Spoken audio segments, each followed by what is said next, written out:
Can't hear you. It was on mute. It was just still on mute. It normally unmutes me automatically. Something didn't happen there. Anyway, good morning. I am your Regina Bergman, host of Pursuing Profit with Principles, and I am delighted to be joined by these beautiful ladies today.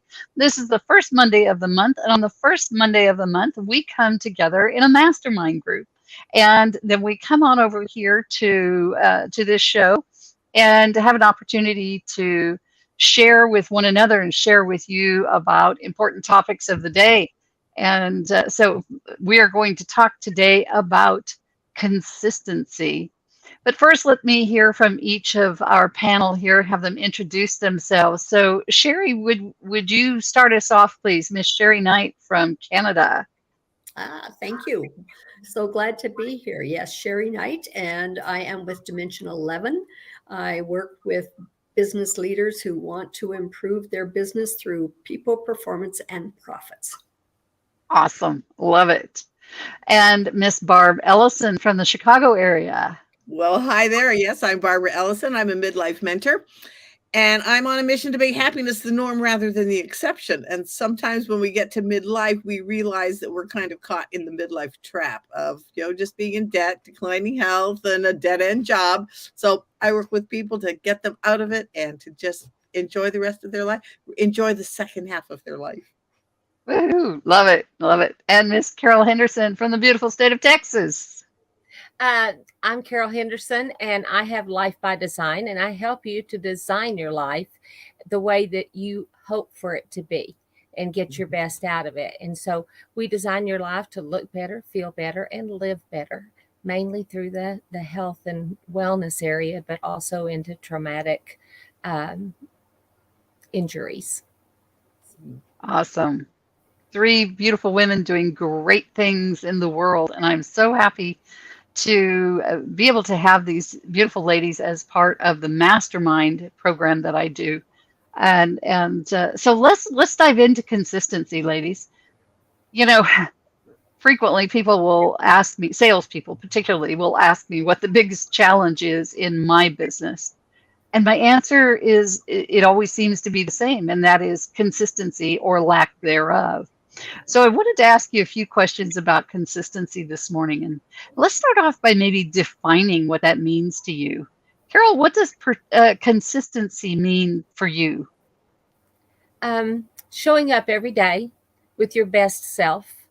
And you can do that, especially if you get up and have your quiet time and talk to yourself. I mean, it doesn't hurt at all to talk to yourself, but talk to yourself in a positive way. You're saying bad things to your body or bad things to I can't think, I can't remember, I can't do. Those are cuss words to me. Can't is like one of the biggest cuss words you could use. And so consistently is every day. Start your day out because it will pour over into the rest of the day. How you start the day will set the marker for how you live your day. And so that's one of the main consistencies that I would tell everybody, and to do it every day. And if you fall down, if you miss doing something in any area, don't do it twice. Don't miss it twice. If you make a choice to exercise, if you make a choice to exercise daily or 3 times a week or however, whatever your choice is, if you miss it, only miss it once. If you fall down, get up fast, because that's, so many times people say, like on a diet, they'll say, oh, well, I missed such and such this morning, so I'll just start tomorrow. No, start now. And, like if you're on a diet that includes protein shakes, people say, oh, I'd missed my shake this morning, so I guess I'll just start tomorrow and I'll eat garbage all day. No, if you're supposed to be doing 2 shakes a day, or, have your shake with your lunch, because that protein going in your body nourishes your body. And so, I have people that sometimes that I don't get to drink one till later, and it set your blood sugar if you're on, depending on the type shake you're on. But if you're on a good shake, it will set your blood sugar for the day, which will make your body work better all day long. And so, make sure you're using good quality products, but, do it with consistency, because that's what's consistency is the key. It is. It totally is. If you're trying to lose weight or build muscle or just get to where you can do the chores around the house, do what you're doing to improve every day, and I love your score. and track. Yeah. I love what you said about the attitude that you start your day with, and starting your day with that time, that quiet time that prepares you for the day. And think about a day, if you get up on what's typically called the bad side or the wrong side of the bed versus getting up on the right side of the bed, it sets your whole day, doesn't it? Right. And nothing goes right that day, So it is a mind shift. It is about the mind and making that choice, right? Well, and if you think about these people that are always talking negative, that everything is a bad, it's a gloomy day, it's a bad day, I can't do this, I don't feel, those type things. Right. The more you say it, the more it becomes real. And so you've got to kind of put a watch over your mouth and make sure that you're speaking quality, good things. And yes, it's okay to say, friends, pray for me. I'm struggling with this today, but don't own it. If you have a disease, what I tell my people is, don't say I have da da da da da. Say I'm fighting against da da da da da. And it doesn't matter if the doctors have said you have. You don't have to believe that. You can believe that you're fighting it. And as long it can as be the thing instead of my thing. Don't own it. I totally agree with you. Exactly. I'm fighting I totally agree with disease. Yeah. And that's what it is. It's a dis-ease. Right. So, right. Yeah. Thank you. Thanks, Carol. Barb Ellison, how about you? What does consistency mean to you? I think for me personally, it's the word schedule comes to mind. If I do not schedule my consistency, it doesn't happen. It literally does not happen. And so one of the things but find the thing that works for you. Like for me on my phone, I have a little thing that with my calendar that I can put in my tasks. And then at the end of the day, okay, did I do that? And as I do it, task complete. Mark has completed. And when I get to the end of the day, that's when I can decide whether is that task something that I am really going to do that is going to move me forward, or am I going to delegate it, or am I just going to let it go and say, it's never going to happen? Mm-hmm. That has made such a difference to my consistency, because if I didn't get to that today. Okay. I didn't get to it today because other things, life happens. So I'm going to move that to tomorrow. And as Carol says, don't miss twice. Okay. Yeah. So today I'm definitely doing a couple of things that I missed yesterday. Okay. Yeah. That's fine. Because that consistency is just knowing what you're going to do when you're going to do it, but schedule the time to do it, because it's not going to just happen by itself. And right. I wish somebody could be consistent for me. But there is an element of that can happen, and that is, we talk about do the things in your business that are your strength and outsource the things that are not. Right. And as small business owners, that can be very difficult. That comes first, you've got to prioritize what you were talking about there, Barb. Some things aren't necessary to be done. Maybe they're on the list, but it's like, that's nothing is going to change if that gets done or doesn't get done. Right. And so, but those things that need to be done, we should do the things that are in our wheelhouse, and as much as possible, outsource the things that are not. Right. And that's where, like, for my VA, I fought against having a virtual assistant. I really did. I fought because it was like, oh, how can I possibly? I don't have the money. I don't have, how am I going to train them? Da da da da da. All of the things. Now she does my outreach. So it is so nice that I just open up my Messenger or LinkedIn or wherever I am, and it's like, oh yeah, okay. Oh, I've connected with 10 people today. All I have to do is go in and answer them and further the connection, but I don't have to search for them. Right. Talk about adding to my consistency of meeting new people, Yeah. which is what your business is all about, because you can't have a business without people. So for me, doing the outreach of connecting with people, I hated doing it. So consequently, I did it very inconsistently. I didn't like doing it. We always put off the things we don't like to do. But now that my virtual assistant is doing it for me, what a difference. Because now I like connecting with them. Yeah, absolutely. I completely can relate to that. Yeah. When I had my brick and mortar business, my staffing firm, I hired people to do the sales. I hired outside salespeople, and it was their job to go and make those connections and introductions, and that's then what they like then to I do. nurtured them. Yeah, that was their strong point. Mine was the nurturing, the building the relationship with that client and serving them and letting them know that we were there for them, and and so it was. You got it. First of all, you have to do that assessment, though. What are my strengths? Yeah, what do I Sherry, like to do? Sherry could speak to that assessment of our strengths and all of, figuring out what it is that we're good at. Sherry, talk to us a little bit about that, but talk to us about what consistency means to you. Well, let's start with the consistency aspect. Actually, two things come to my mind. One, picking up on what Barbara's saying, is that accountability element. And I have to hold me accountable before I can hold anybody else accountable, right? And so for me, on the weekend, I decide the 3 key things that need to get done through the week. Right. And I focus on those 3 things. Yes, life gets in the way, business gets in the way, everything gets in the way. But I know that by the end of the week, I want those 3 things accomplished. Anything else that gets accomplished is gravy.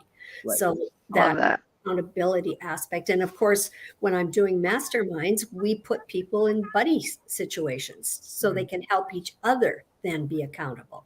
So that's one aspect. The other one is picking up on what Carol said, and that's keeping your brand. And your brand is you when we're in that small company, etc. We're not selling the company to somebody else. So it's us. And so we have to make sure that we are looking after ourselves from that consistency perspective, because that's what other people see. Right. Yeah. Actually, just this past week, somebody said to me, "How do you get so much done?" And I said, because I constantly ask myself one question. And I said, this is the $64,000 question. What's the best use of my time right now? So if I have 1 minute, or I have 3, or I have 7, or I have an hour, what's the best use of my time in that moment? And it's amazing how I'm going to share a story with you. There's a young woman, mid-40s now, but throughout her life, she was always known to be late. Didn't matter what she was invited to, she was late. And consistency, she got the reputation that she was always late. And then she decided to change that. She did change it. She still has the reputation of always being late.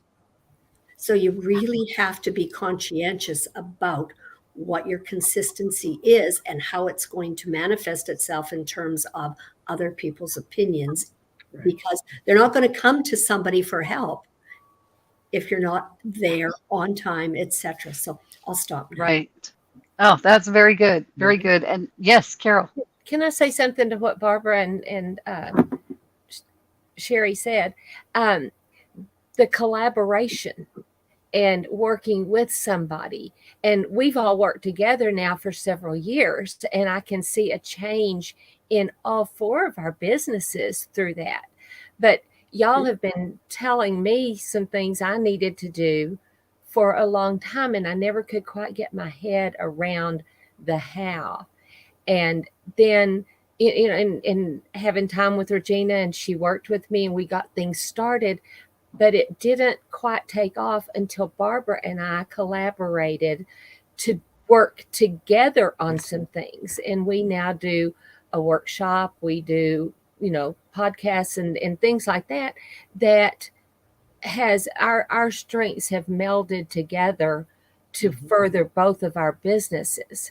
And so, and because we work together more than Sherry and I work together, or Regina and I work together now, Barbara and I are working hand in hand on several projects. And so that collaboration has increased our consistency, Right. and having some things scheduled publicly, like a show, something like that, it forces you to be a little more consistent because you have to show up.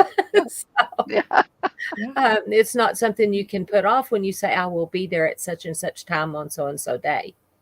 So Right. There's nothing like a collaboration and having that accountability partner to keep you on your toes and help you do the things that you should be doing. Right. And one of the things that, to what Carol just said, what we do together, and this has made such a difference, is that we schedule work time, that both of us are on Zoom. We are both working. We are doing things. We are getting stuff done. This is what I'm working on. This is what Carol's working on. Okay. Oh, but what do you think about this that I'm working on? And because we're already connected, we don't have to stop and go, oh, gee, where's the Zoom link? We're already on. So this is our work time. We have gotten so much done in these work sessions. And I call that power time, because it is Power time. time. Yes, that's a good name for it. That's good. But Sherry, you actually hold some of those for your clients, right? Oh, Yes, sorry, Carol. Oh, no, I'm just saying you don't have to call and see if they're available and that kind of stuff. And so it is really wonderful. And Regina and I have done that in the past. Sherry and I've done some things in the past, but with this, it's like a schedule. It's a block time for us. It's a block time where we know that at this point we're going to be working, and we come with, even when we'll talk other times, what we're going to work on. Yeah, we come ready to work on it. Like we have our list for today of a couple of things we're going to get accomplished toward some of our goals. Yeah, I love that as a business owner that you're working together that way. Sherry, would you also address how you use it for clients and how it benefits your clients? Slightly different. It's a case of we agree to meet on whatever day. And so at that particular day, at that particular time, we know that that's when we meet. We get on, we go what it is that we are working on. Then we leave. We don't stay and work together. We leave, we go away, we do whatever it is we decided we would do during that 1 hour. We come back at the end of the hour and report on what it was that we worked on. So similar, but different. Yes. Right. And that's valuable as a business owner. Having somebody that's a mentor that you can have that time is so priceless, to be able to have a little guidance and then have your feet held to the fire with the you have to do this during this length of time. Basically, it's a forced block time. And come back and report. I mean, that right there is so valuable. Yeah. It's a bit of a variation. Yeah, consistently. Yeah. And it's a bit of a variation on office hours, right? A lot of folks have held what they call office hours for their clients, where they are there and available to their clients during this specific time. Maybe in a Zoom room, something like that. So it's a bit of a variation on that, wouldn't you say? Yeah. On the office hours. So effective. Yeah, and I would say it's more focused because it's that one business owner with that one mentor, and it's a particular time rather than just in that regard. Hoping that somebody will come in and ask for your help, or thinking, oh, I might get on. I know she's there. Just that. Well, I know she's available during these times, might give it a little less impetus to get done. Well, and the other part of it is when I do the power hour, power Mhm. time, whichever way you prefer to use the language. Right. It's a case of people coming together, but not necessarily staying together. So they have those things to go and do, and any number of people can be part of it. It Right. doesn't have to be 1 or 2 or 3 or 4. It can be a dozen. Doesn't matter. Right. Right. That's cool. So when you have them, when they go away, just from an operational perspective here, just to understand, when you say they kind of go away, do they go in? Do they leave the Zoom room? Okay. Yes, I They leave could the Zoom also. room. We Do also you? everyone Okay, you all in the leave, room, and then we come back. and then you come back. Yes. Okay. Got it. Got it. Okay. So, Barb Ellison, Mhm. how has, I know that over the last few months, as you've had a virtual assistant and Mhm. things have you've really, I've noticed that you've really gained from that. Yeah. Talk to us about how it has impacted your business and I know you mentioned a little bit about that already, but would you go into a little more detail about how having the consistency of that virtual assistant handling assignments for you Oh, has impacted the success of your business? it's just been in some ways I can't even. It's like, oh wow, I'm still at the wow part of it, because like every day when I go on to whichever platform I'm doing, it's spilling over into so many other areas. Because as you gain success in one area, it's like, oh wow, oh gee, if that's that works there, oh I can do it. Oh, I can do that same thing over here. Right. And so things have gone, it is just gotten so, my consistency has gotten so much more succinct. I don't have to think about it. It's like, this is, this is what I say here. That's what I say here. Oh, this is what I respond here. Oh, this is where I can move this person to here. It has just made it such a more seamless that I'm not having to physically or mentally for me go out and find people. They're provided for me because my VA does that. And as I'm building the relationship, it's, this person will be a great guest on my podcast. Oh, this person is going to help. This person is going to help me do that. Oh, this person I can barter with. I'll do this for you. You do this for me. I have just now had a funnel created that it's been like, oh, wow, she did it for me. It's all done now. But now the other part of it, that what I'm doing for her is coming into play. So Awesome. it's just been such a wonderful give and take. So there's Because an you're a element. new business owner, you don't necessarily have the funds to Right. to do everything that you want to do. But when, like for me, having the VA has allowed me to barter and gotten me much more visibility because, hey, you Awesome. know what? She reaches out to podcast hosts. Hey, are you interested in doing a podcast swap? Oh, yes, let's do that. So I get on theirs, they come Very on good. mine. It's Very just good. been a great collaborative work environment that has gotten me Excellent. on so many different stages, which is bringing me more visibility as more people are seeing. It's like, oh, gee, Barb, I'm seeing you everywhere. Yay. That's what we want, That right? adds to business. That adds to business. So people are Absolutely. coming to me without me. It's like, gee, well, thank you very much. And I see people show up on my schedule, on my calendar, in my free offers, in my programs. I'm like, oh wow. Fantastic. So yeah. Fantastic. Sherry, did you have a comment there? I just find it exciting in terms of any of us being able to do whatever it is that we say. But I want to go back to something that Carol started off with, and that is something I notice within myself. I'm a pretty strong person. When it comes to technology, I just wilt. And I am constantly catching myself saying all those negative things about technology. And I don't usually say those things about anything else, but it brings me down. So you're so right, Carol, in terms of consistency. And I, want to slap myself about the head because Yeah. I teach this stuff, and yet I constantly get dragged into that. Oh my gosh. So very And then it becomes a self-fulfilling prophecy. always. And Yeah, that's the absolutely. consistency aspect. You have to be consistent because it becomes fulfilling. And Yeah. it can be negative or it can Or be positive. Exactly. Yeah. So Well, Yeah. and I would say get into a mastermind, because Sean, who's not here today, I texted her the other day, says, you are the most techie person I've ever met. I have a question, because she knows every platform. She knows every trick in the book, and, you know, and how to fix it and work it. And she's just amazing. But if it weren't for Regina's mastermind, I would not know Sean. I still remember the first day she came on, and And we were amazed at everything she knows.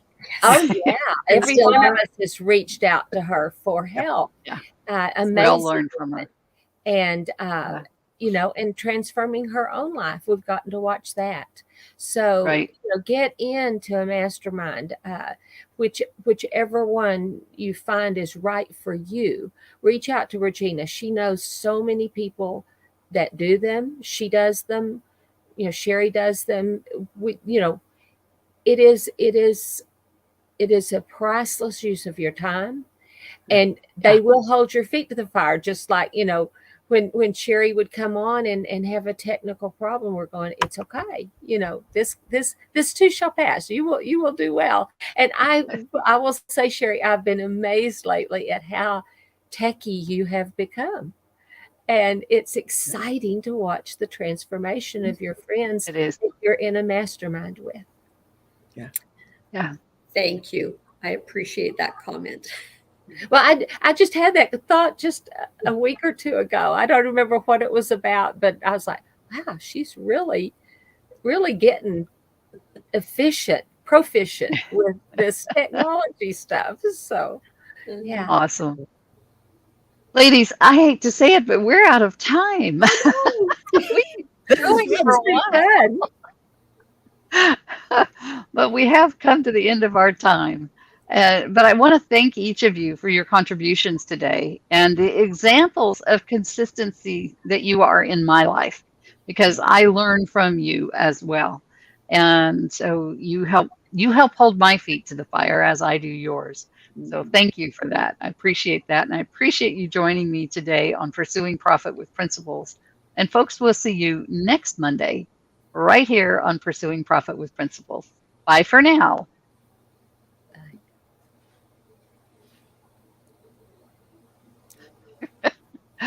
We thank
Well, good morning. Happy Monday yet again. It is me, America's Supermom.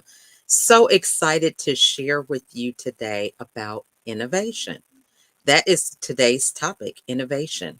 So, before we get into that, I just want to tell you a little bit about me. I am America's Supermom, mother of 15 children, and I am all about mental wellness, having strategies on how you can face the challenges in life with a smile and not stress. So, I'm excited to be here today as we dive into innovation. And for many people, they're thinking innovation, is that a scientific term? What does this have to do with my life or business? And I'm glad you asked that question because innovation, if we think about the definition, right, it is simply a new idea, method, or a device. So when you think about looking at this recording right now, right? You may be somewhere else. This is a different day and time, but because of technology, which is an innovation, you are allowed to really take this journey with me as we talk about this subject.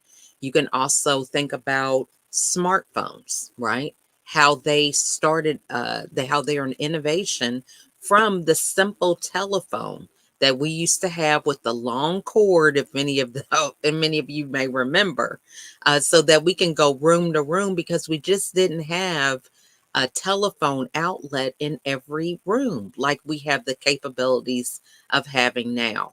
So innovation is so important when you think about how you want to show up in the world, whether it's in your business, your family, or personal life. Okay, so we're going to talk about innovation. Why does it matter? Why is it important? The first thing you want to think about when it comes to innovation, because when I say a new idea, method, or a device, we think about all the major things that are in existence now, such as the smartphone, Facebook, some of these different platforms right now. Something that has been really consuming a lot of my time has been Clubhouse, right? So you get these new apps or these new technological advances, and they really can consume a lot of your time.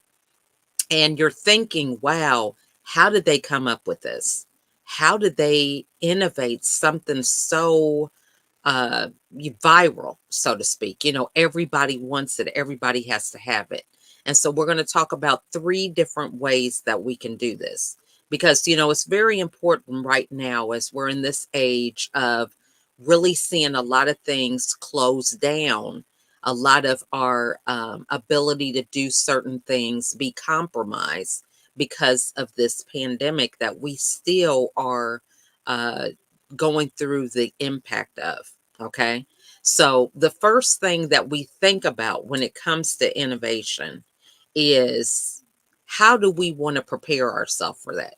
It really is a mindset.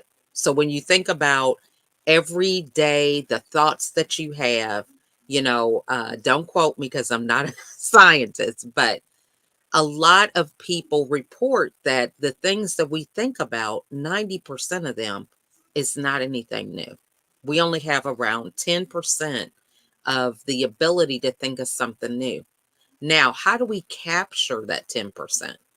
How do we focus on that more so than the 90% that we continue to remember, recall, think about, or whatever? So if you're thinking about 90% of your thoughts being something old, how are you feeding that 90%? Are you watching the news? Are you on social media before you are able to capture this 10% of the new thoughts or ideas that may be going on in your head? So one of the things that I've been doing here recently in order to capture that 10% is to write first thing in the morning. So before I touch my phone, in terms of going on it, looking in my email or social media or checking my messages, I do my scripture because it's on my phone. I do YouVersion. And then I just start writing. Now, each time I write, sometimes it's 10 minutes, sometimes it's 20 minutes or whatever, but it's an opportunity for me to capture those new things that come to mind first thing in the morning. So simply taking some time out of your day, that's just been what's been working for me, but really kind of focus on how are you capturing these thoughts? You know, there are times that I get up in the middle of the night, have to use the restroom, and I have an idea and I'm thinking, oh, that is so good. I am not going to forget this because this idea is too good. You go to sleep, you wake up, and you have no idea what that idea was. So now I keep a notepad by my bed so that if I just am really groggy, I don't feel like getting up, but I can still write it down to jog my memory in the morning because those 90% take over. So the first thing we can do is improve 1% daily. So 1% improvement is simply maybe capturing these ideas, right? It doesn't even have to take, if you've got 24 hours in a day, you can take 10 minutes just to write something down. Now, the thing about it is when we think about 1%, it's not the mindset of thinking that everything we write down, we have to implement immediately. Now, many of you, if you're business owners, we've all run into this trap.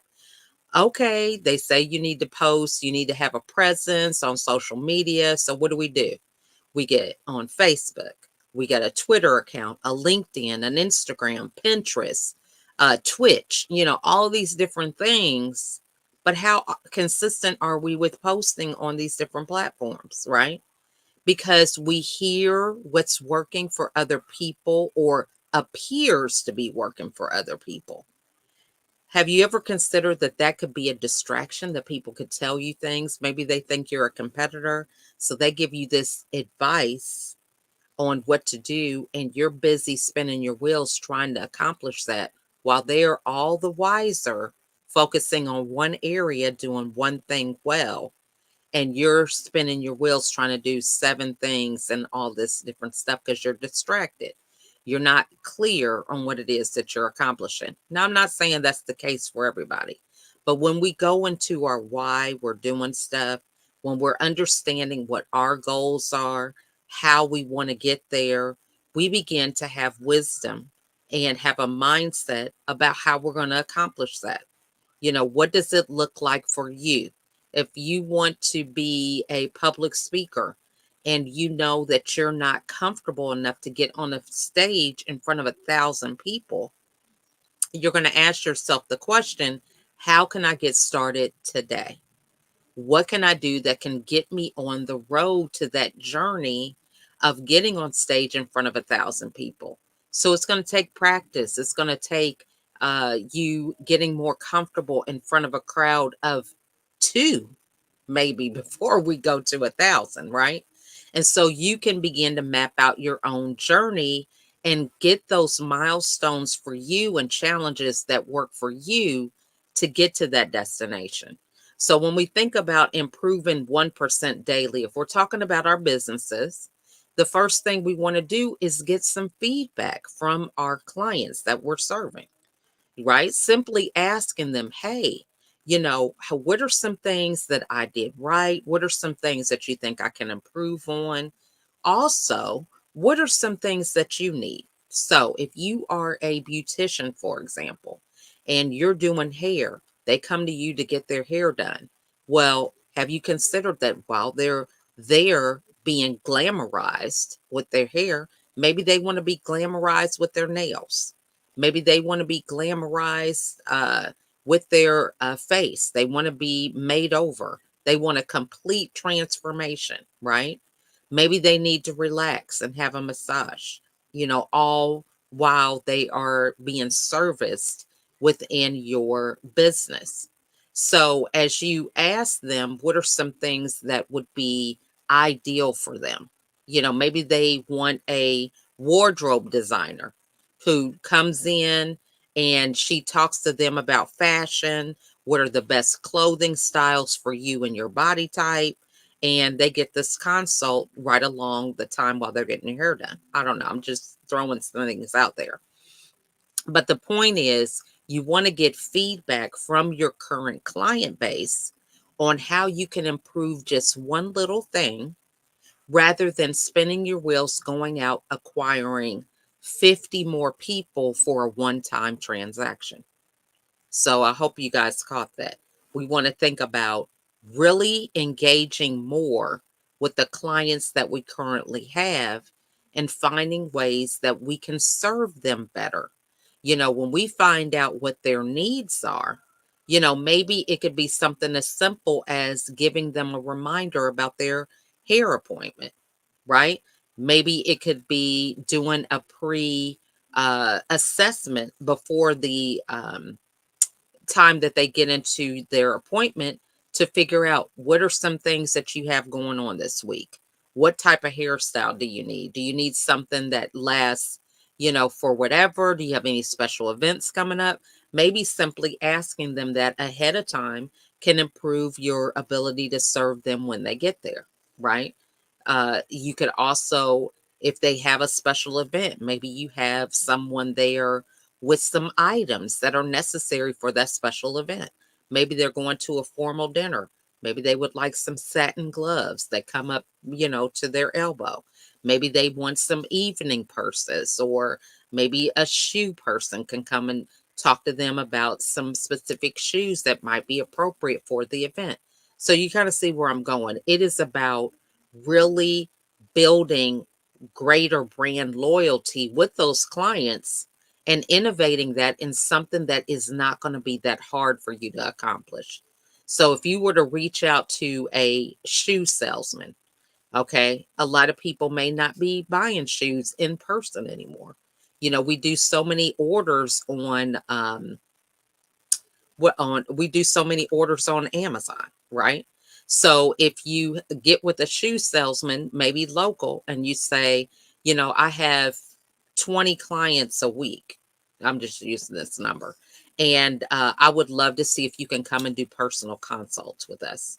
Or if you could bring in a certain number of shoes within this size range, and we can really highlight these and talk about the benefits of them. I don't know, something that just makes it a little bit more special, right? Maybe it's offering coffee to those that you are providing service to. It's so many different things that we can accomplish when we think about improving 1% daily.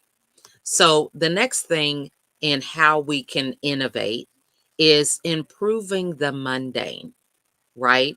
So thinking about how can we take what we already do and just enhance it a little bit, right? Improve it in some way. So maybe we can add color. Maybe you have a black and white invoice, but then now you want to make it color, right? Whatever your brand colors are, you want to add your logo to it, right? You want to think about when it comes to the mundane, the things that a lot of people don't really take a lot of notice to, but it is something that they see on a regular basis. And so you can begin to brand yourself in those areas. So let's take an invoice that maybe it's a plain invoice and you simply add your logo. Maybe you have a goal for 2022 and you simply put your goal at the bottom of the invoice. So thank you for your business. This means a lot to me as I forge on for my goal of servicing 1 million clients in 2022. I don't know, I'm just using that as an example.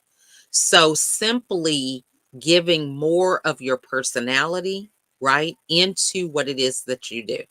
Now, let's say that maybe you have a favorite song, right? Have you ever considered that you could simply add a QR code or some link to your favorite song to let them know a little bit more about you, adding music? I mean, I don't know if I've ever received an invoice that had a link for me to listen to a song, right? That's just something creative. You could add gifts with purchase. Okay, maybe you're in a new business venture and you want to make this available for your current client base, right? So you can think about how you can add a gift. Now, it might be something related to what you're doing. Maybe it's a sample, So just for example, like for myself, I have Mary Kay. So I put these little samples in whatever I mail out. So whether it is a book or something that's not even related to it, but because I have those samples, that's just an opportunity for me to add a little special something in with my mailings.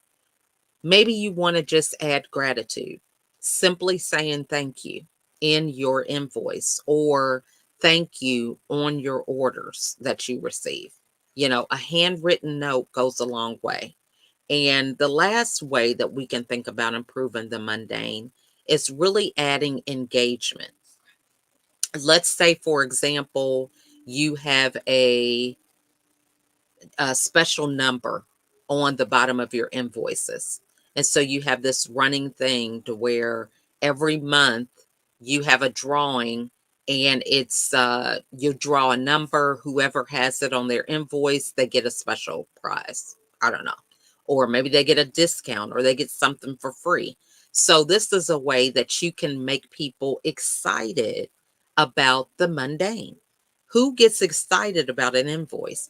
But if it has a new song with it, if it's a part of a drawing, I know we used to get this newsletter from our electric company.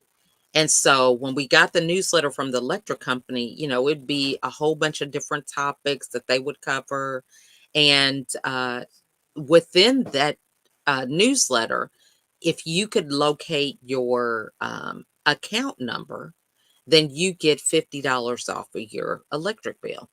So it's embedded in there. I think they do like 3 different numbers. And so you look through that newsletter to find your account number. But what does that do? That promotes you to reading the newsletter. And it could be anywhere in that newsletter. So if you miss the beginning, you might miss your number being in the beginning of the newsletter. If it's in the middle or whatever. So that is something that is along the lines of improving the mundane.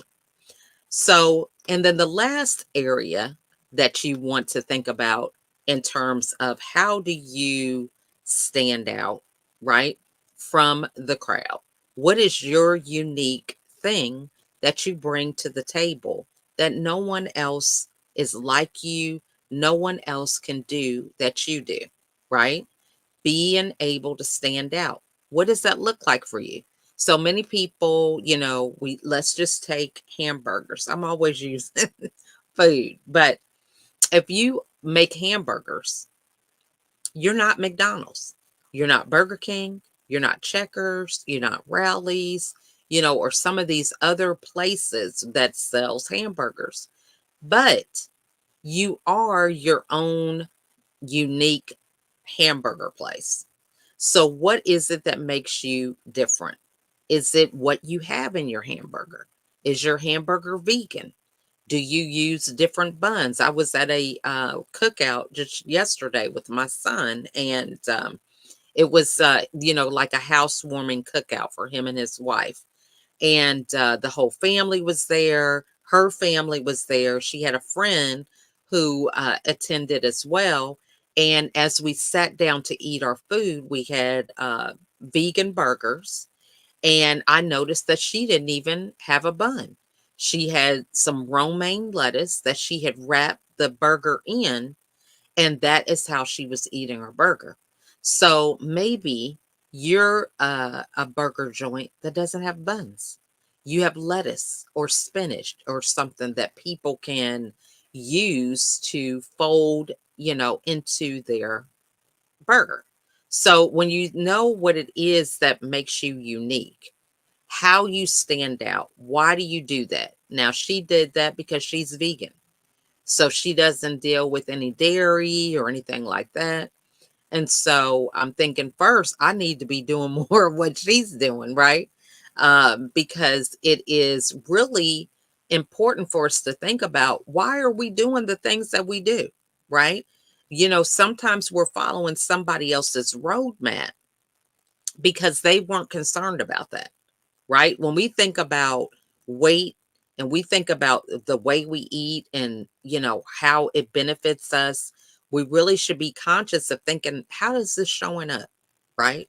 How is this showing up for me, for example? Because when we think about it, um, we have situations that we may be doing what other people have been doing, but it may not be something that resonates for us, right? If you think about it, COVID and this whole pandemic helped us to really slow down and think about some of the things that we do and why we do them. And why did that happen? And it happened because we were so busy being distracted with the things in life that sometimes we didn't even notice. You know how, like, you are so busy in deep thought and you grab a bag of chips, and instead of just putting some in a bowl, you're just sitting there just meditating. And over again, people say they don't meditate, but I'm just saying we do. We think about all this negative stuff. If I do this, then they're going to do that. Or it could be a situation that occurred. And we just keep on bringing it up within our own head. And you look up and you've eaten the whole bag of chips. Okay. Because you're mindlessly eating. Right. And so this is just one example of how we could be driving around. Right. You're supposed to be going to work, but because you're not coherent or really thinking about where you're headed, you end up somewhere else, or you're on a different road, or you're going the scenic route when you need to be at work in 15 minutes. But because you're so distracted, you're off uh your attention is not where it should be, and you end up someplace where you didn't choose to be, right? All because you had other things on your mind. And so this is what we think about a lot. And so when it comes to our business, sometimes we don't even have the bandwidth to put time into our business because we're distracted with other things. So when you think about something that makes you unique and to stand out, what is the thing that makes you different? When we focus more on what makes us different, it really allows us to thrive and to begin to shine in our business, because we're not focusing on what other people are doing. We're focusing on how we can do it. So if you have burgers, maybe your burgers are homemade, but you make them quick, right? Maybe you put them in the air fryer, they're air fryer burgers. Different things like that. When we begin to really explore our unique selling proposition, we're able to innovate a way to communicate that to our clients that really meets their needs more so than us being stressed out about what we are or what we're not compared to somebody else who really is clear about what they're doing. So McDonald's, if you think about them, they're clear about everything that they deliver to their clients. They're not concerned about what Burger King is doing or Chick-fil-A or some of these other establishments. And if they begin to do that, they can lose what they have because they're trying to reinvent themselves to be something they're not, right? But if they've learned to stay in their lane and to embrace what makes them unique in terms of being McDonald's, they're able to accomplish a lot more than trying to compare themselves to other people. Now, we really pretty much have a McDonald's everywhere within a mile radius because they are clear on what they provide and who they serve, right? What problem they're solving. Now you've got more variety when you go through a McDonald's line. When I was little, we just had the Happy Meal. You had Big Mac, quarter pounder, a filet of fish, cheeseburger. I mean, that and a hamburger. I think that's pretty much all I remember. Then they had shakes and stuff like that and fries. Now you get a double cheeseburger. You got nuggets. You got a Happy Meal that can be upsized, and everything's a meal now. It used to be you get a burger and fries or whatever. So, they have innovated based on what they have found their clients are concerned about, because other people were offering value meals, for example. I'm just using this as an example. Other establishments, because we just had the Happy Meal at McDonald's, and everything else, you could just buy a la carte. But then when everyone else started having value meals and all this, well, then the clients began to get accustomed to that with other places, and they began to ask, which is how we get the innovation in some areas when we are simply staying in our lane. But then we notice that other people are doing other things because our clients will tell us that. Well, you know what? I really like McDonald's, but when I go to Wendy's, they give me a value meal and I get to pick what I want in it or whatever the case may be. So this is great feedback to help you in terms of improving and really being able to get more of the market share. Now, is the value meal at McDonald's the same value meal that you get at Wendy's or any other place? No. They're not, just because they may be uh, preparing packages doesn't mean that they're going to skimp on their prices or the value that they provide, right? Because somebody else is doing something else. So the concept maybe of value meals may not have been their own, but they're not going to try to put a different type of burger in there than what they serve, right? So this is how we have to remember when it comes to being unique and choosing to innovate and improve and add something that we haven't already added in the past. We really want to think about, what is our special sauce?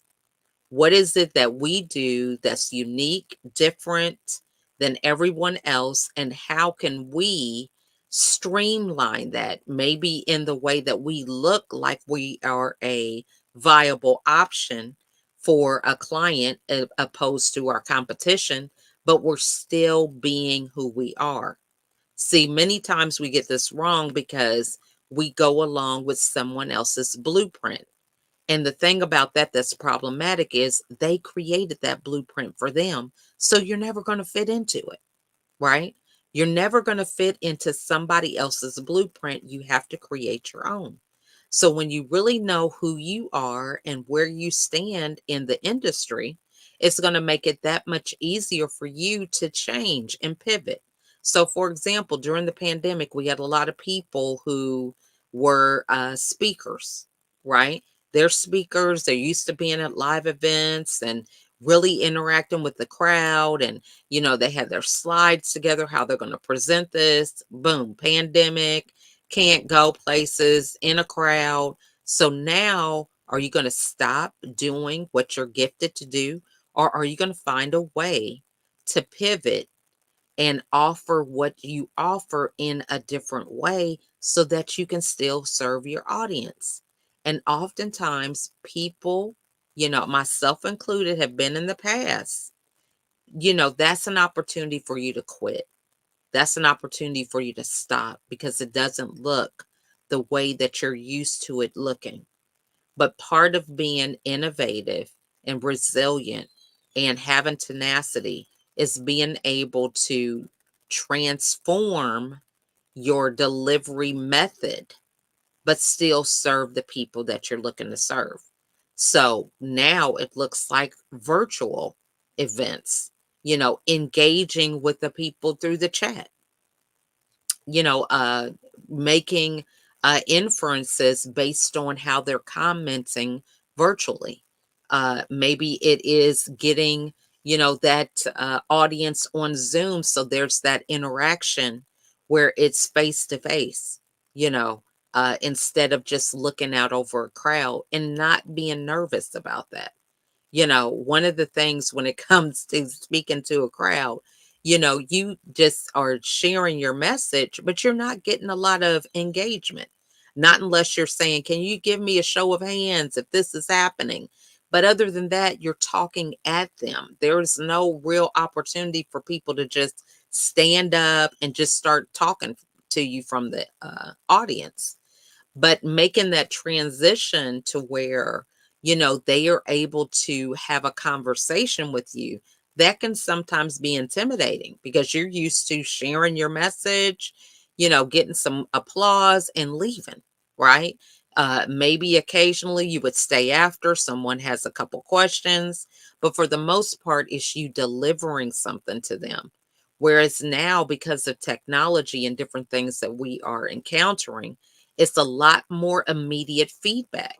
And for some of us who have been used to just talking at the audience, that can be a little intimidating, because we have to get out of our own head. Are they, really trying to help me? You go through all these thoughts, or, did I say this right? Or, you're concerned about an issue. Someone else talks about something you didn't even think about.